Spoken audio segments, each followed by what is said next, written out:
let's talk today about one important Russian pronunciation rule. This lesson will help you to understand why some Russian letters change their sound and when they do that. For instance, have you ever noticed that the word друг we pronounce with k sound at the end? We're not saying it the same way as it's written. We're not saying друг.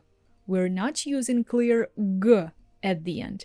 We say друг. So these and many other things we will discuss today. So this lesson will clarify that for you. And we're going to talk about voiced and voiceless Russian consonants. Let's begin. It's important to remember that the position of a consonant in the word affects its sound. Russian consonants are divided into voiced and voiceless. Voiced consonants we pronounce using our vocal cords, and when you pronounce them, you could feel a little buzzing sound in your throat right here. That's going to be a voiced consonant. And the opposite, voiceless consonants, when you pronounce them, your vocal cords remain inactive. You can compare it with English, because in English you have the same, you simply never thought of it. So English voiced consonants are b, v, d. So when you pronounce them, they, b, b. So when you pronounce this sound, you could feel this little buzzing sound. They, b, v, d. It's buzzing. The opposite of them, voiceless consonants, p, f, t. When you pronounce them, nothing buzzes here. So, bay, pay. You see, the mouth remains in the same position, but the sound is still different. So you could feel it here. D, t, d, t.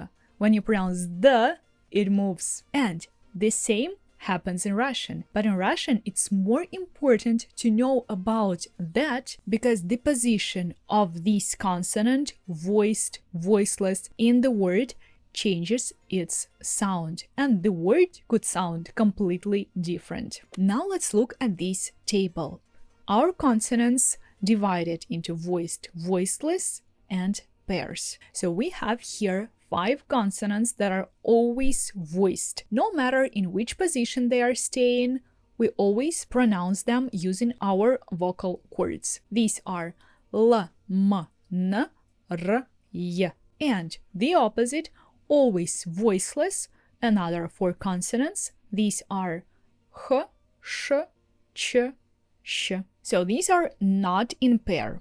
And then we have pairs, and that's where we will focus in today's lesson. Our pairs are important. Try to memorize them. Voiced versus voiceless. B, p, v, f, g, k, d, t, ž, š, z, s. Let's remember these 6 pairs. And we should remember them because now we'll start talking when these voiced consonants from pairs become voiceless. And first rule, it happens when a voiced consonant is staying at the end of the word. Again by pairs, if you see b at the end of the word, it will sound like p, b, p. Same with v, f, g, k, etc. At the very beginning of the video, I told you the word друг. Друг, g, as you can see, stays in the pair with k, so obviously g staying at the end of the word pronounces as k. Друг. We simply replace our voiced consonant with a voiceless. Other examples: гриб, лев, город, муж, глаз. You see, I replaced all of them. I'm not saying глаз. I'm not saying муж, город. it's so unnatural for Russian. We never articulate much, if you notice that. So we make everything simpler. And sometimes for foreigners, Russian could sound like mumbling because simply we don't articulate much. That's why it's hard to write in Russian, because obviously if you remembered the pronunciation of the word, you cannot be sure that we write it the same way as we pronounce it. So if you hear the word grip, you will write it, if you don't know this word, you will write it using p at the end. But it's not, it's grib, mushroom, grib. Another thing that you should understand, if we try to make these words plural or we put them in a different case and it happens that we add a vowel to the end, so grip becomes грибы. You hear the difference. Grip, p, грибы, b. So anytime you add a vowel, obviously it changes the position of the consonant. It's not at the end anymore. It's before a vowel. So again, it becomes voiced again. Гриб, грибы, муж, мужья, глаз, глаза, город, города, т, да, с, за. You see, that's important. So that was the first rule. Quite easy. Look at the end. If it's voiced, make it voiceless. The second rule. What happens if a voiced consonant stays before voiceless? Happens the same thing. Both of them become voiceless. Let's look at this word. You all know it if you know days of the week. Tuesday pronounces like вторник. I'm not saying вторник because v is voiced, t is voiceless. But it's impossible for me to say вторник. It's so unnatural for Russian. That's why v becomes f, voiceless, and it sounds like вторник. You barely could hear this f sound at the beginning. Вторник. Same with кружка, шка, ногти, лодка, дождь, сказка.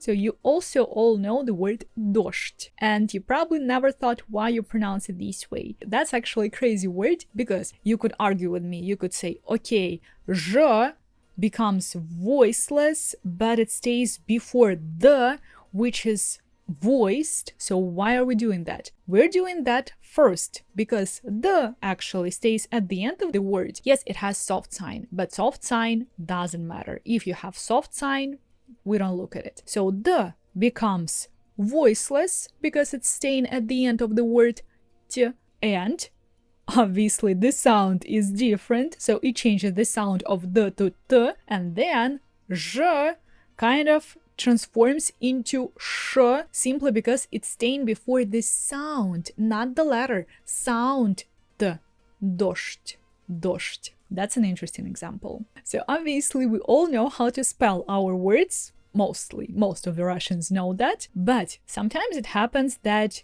your last name, right? So nobody really knows how to spell your last name, because in Russian, last name usually are not the same. So we don't have one repeated last name. So anytime you have to say your last name, and it's important to spell it correctly for documents or for something else, you have to say what letter is there if it's important to know how to spell the word, how to write it. For instance, let's take my last name. I always write it at the beginning of the lesson, but I never say it. My last name is Zubko. If you listen to it, if you hear my last name for the first time, you could think that I spell it like Zubko. But no, we're using the letter B in the middle. But you couldn't know that if I didn't tell you that. So obviously, when you are saying your last name, it's important to write it correctly for the document, for instance. You have to spell. So I always say Zubko через B. Or I articulate it. Or I have to say Zubko. So I need to clarify that in order for someone to write it correctly. That's the tricky part of Russian. Again, I'm repeating that for Russian, it's unnatural to articulate the sounds and tell them clearly. So we never say кружка, пробка, лодка. it's impossible for us to say that. And sometimes my students are telling me, I cannot pronounce this word, it's impossible. And I answer, yes, it's impossible because that's not the way we pronounce them. In English, in French, it's common to articulate all the sounds. So you have to say these voiced consonant, voiced sounds the same way you write them, especially at the end of the word. So that's actually how you could catch some little Russian accent when Russian people are speaking English or French, because we tend to make your voiced consonants that are staying at the end of the word voiceless. Even I speak the same way because I'm Russian and I have Russian accent when I speak English. For instance, your word sound.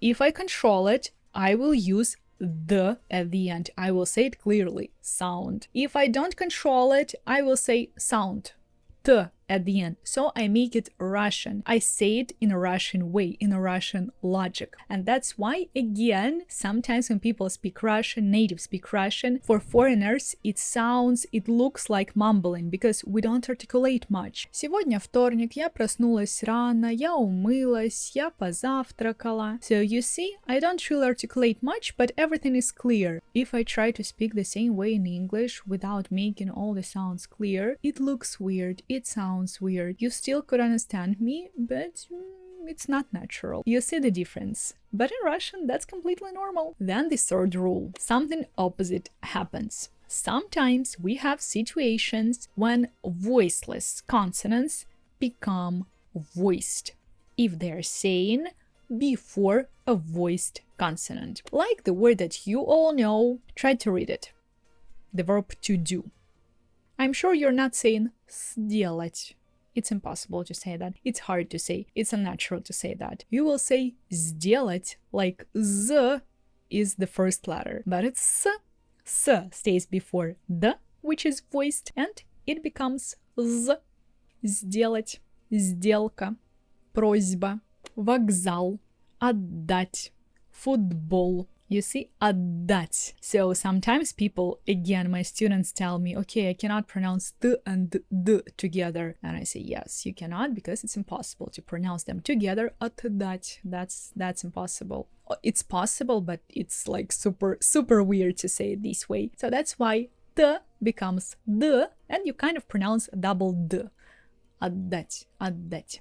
And finally, the last rule, when we have prepositions. Our prepositions, they become the part of a following word. So anytime you see a Russian preposition, especially if it consists of only one letter, like v, k, you should pronounce it as a whole word with the following one. And here it's also important. So the previous two rules we apply here. So if you have this combination of letters in the room, you will pronounce в комнате as one word, and your v will become voiceless. It will become f because the next word starts with k. В комнате.